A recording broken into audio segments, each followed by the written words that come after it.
Kirsty, we thought we'd lost. In 1988, Hellbound Hellraiser II dragged audiences back into the dark, twisted world of Clive Barker's imagination. Picking up directly where Hellraiser left off, the sequel expands on the mythology of the Lament configuration, the Cenobites, and Leviathan's Labyrinth. Directed by Tony Randell and written by Peter Atkins, this film takes viewers on a journey that explores obsession, human curiosity, and the horrifying consequences of forbidden knowledge. Welcome back to your nerdy show. I'm your host, Spoiler Master. In today's video, we'll dissect the themes, characters, and legacy of Hellbound Hellraiser II, unraveling why it remains a cornerstone of the horror genre. At its heart, the movie delves into the consequences of human curiosity. Through the resurrection of Julia, the introduction of Dr. Channard, and Kirsty's desperate search for her father, the film paints a chilling picture of how far people are willing to go to pursue power,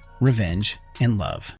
Oh, Kirsty, so eager to play. A new origin story. Captain Spencer becomes Pinhead. The film opens with a flashback to the origins of Pinhead, the iconic leader of the Cenobites. Captain Elliot Spencer, a British officer, sits in a dimly lit room, fiddling with the infamous Lament configuration puzzle box. As the box shifts and clicks into place, a gateway to hell opens. Chains adorned with hooks fly out, ensnaring Spencer. His cries of agony echo as he is dragged into the labyrinth of Leviathan, the entity that rules hell. In a grotesque transformation, Spencer becomes Pinhead, a pale, emotionless being with nails driven into his skull. This opening sets the tone for the film, grounding its story in the tragic transformation of a man whose curiosity led him to eternal torment. Who's dead? My father's dead, and he's alone, and he's still suffering. Kirsty's nightmare resumes. In the present day, Kirsty Cotton wakes up in a psychiatric hospital, her face marked with fear and exhaustion. After surviving the horrors of the first film, she now finds herself under the care of Dr. Philip Channard, the enigmatic head of the Channard Institute. Detective Ronson questions Kirsty about the gruesome events at her family home. While skeptical of her story, the police find something disturbing in the aftermath. A blood-soaked mattress, the very spot where Julia had met her grisly end. Kirsty pleads with Ronson to destroy the mattress, warning that it is a conduit to hell and could be used to resurrect Julia.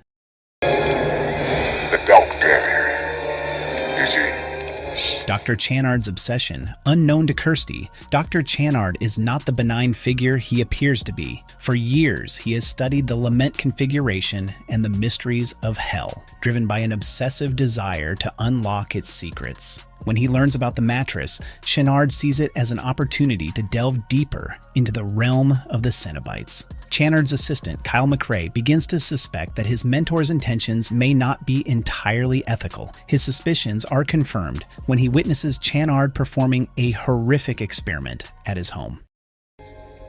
Now all we need is skin.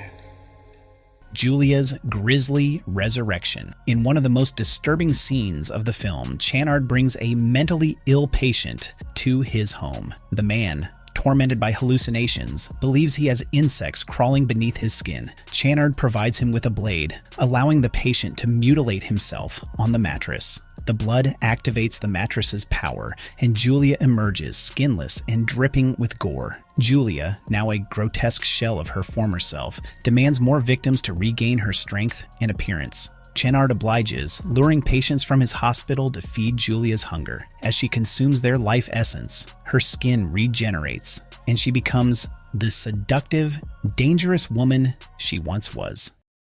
You must have opened the box, Tiffany. You've got to close it. You know how the... Kirsty meets Tiffany. While Channard aids Julia, Kirsty befriends a young girl named Tiffany, another patient at the Institute. Tiffany, a savant with a gift for solving puzzles, has been institutionalized for months. Although she is nonverbal, her talent with puzzles becomes central to the story. Kirsty receives a mysterious, bloodied message reading, "I am in hell, help me." Convinced that her father is trapped in the underworld, Kirsty becomes determined to find a way into hell and rescue him. Kyle, now an ally, informs Kirsty of Channard's experiments. Together, they sneak into Channard's home, only to discover the horrifying truth about Julia's resurrection. Julia seduces and kills Kyle, leaving Kirsty to face her alone. thought-provoking hell. Using Tiffany's skills, Channard manipulates her into solving the lament configuration. As the puzzle is completed, the Cenobites are summoned. Pinhead, along with the other Cenobites, Chatterer, Butterball, and the female Cenobite, emerge, their presence oozing menace. However, Pinhead spares Tiffany, recognizing that she was not motivated by desire. Instead, he acknowledges that it was Channard's influence that brought her to this point. Channard and Julia enter the gateway to hell, leaving Kirsty and Tiffany to follow. My God. Leviathan, Lord of The Labyrinth of Leviathan. The film shifts to the surreal, nightmarish landscape of hell, a labyrinth presided over by Leviathan. The dark, twisting corridors are filled with torment and echoes of pain. Kirsty and Tiffany navigate this maze, encountering visions that test their resolve. Kirsty eventually finds herself in a replica of her father's home, where she meets Uncle Frank. He reveals that the message was a trap to lure her into hell. Frank's lustful obsession with Kirsty resurfaces, but she outsmarts him, setting his body ablaze and escaping his clutches. Meanwhile, Julia betrays Channard, pushing him into Leviathan's grasp. Channard is transformed into a Cenobite, his body twisted into a grotesque form, equipped with mechanical tentacles and tools of torture.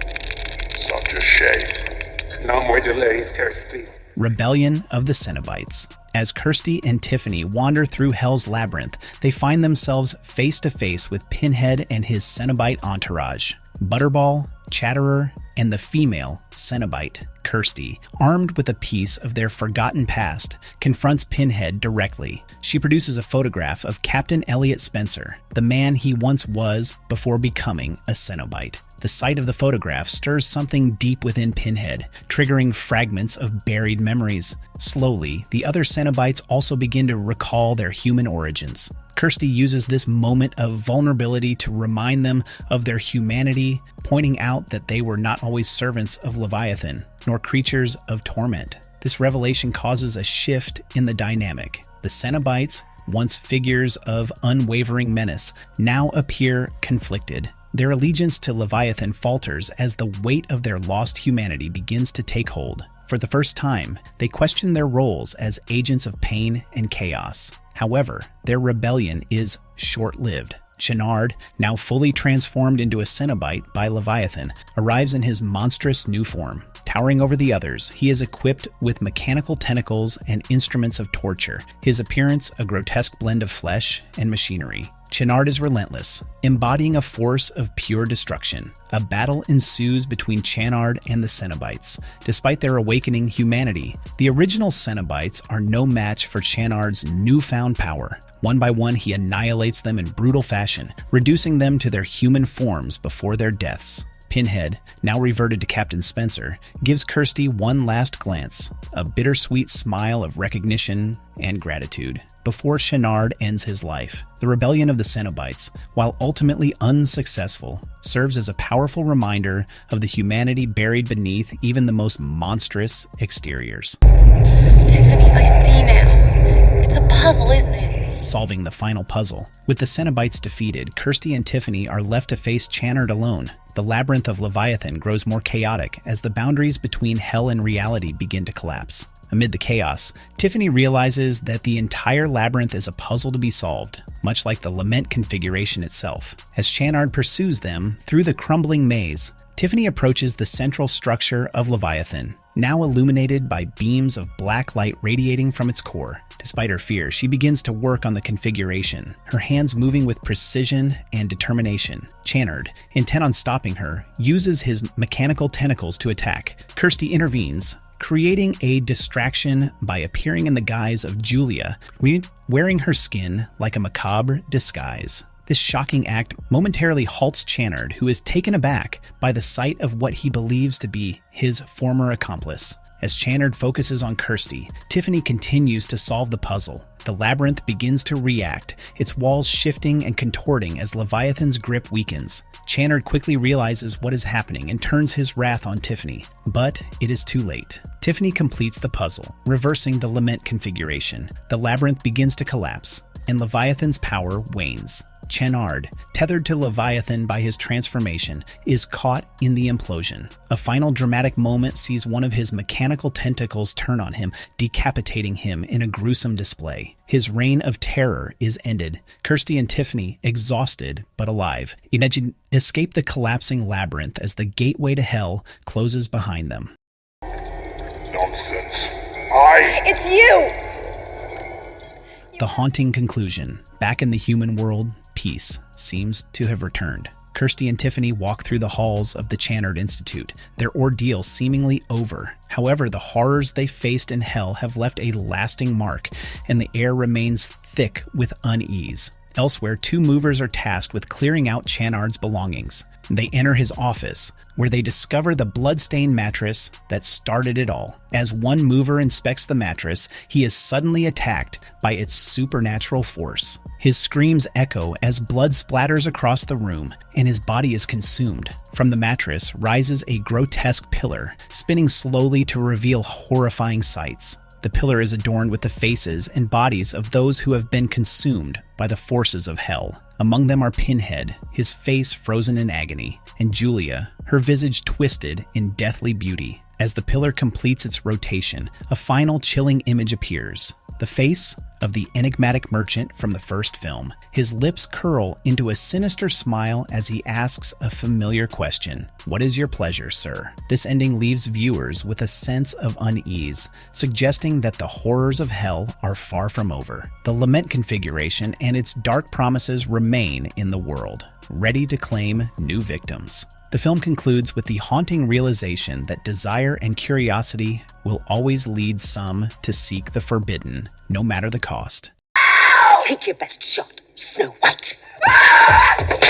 Our nerdy thoughts. Hellbound Hellraiser II is much more than a straightforward sequel. It's a bold expansion of the Hellraiser universe that deepens the mythology while exploring profound themes that linger long after the credits roll. At its core, the film dives into the darkest corners of human nature, the obsession with power, the pursuit of forbidden knowledge, and the thin line between pleasure and pain. One of the film's most striking themes is the idea of transformation. From Captain Spencer becoming Pinhead to Julia's horrifying resurrection, the story emphasizes how choices driven by desire can irrevocably change a person. The Cenobites themselves are tragic figures, once human but now enslaved to Leviathan's will, serving as a chilling reminder of the cost of unchecked curiosity and indulgence. As the pillar rises in the film's final moments and the mysterious merchant utters his chilling line, the message is clear. The cycle of temptation, suffering, and desire is eternal.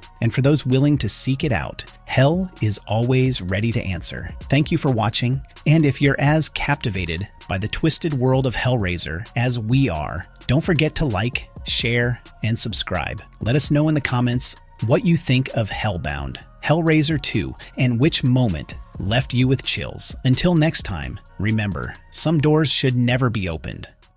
What is your pleasure, sir? No, what the heck, I'll laugh anyway.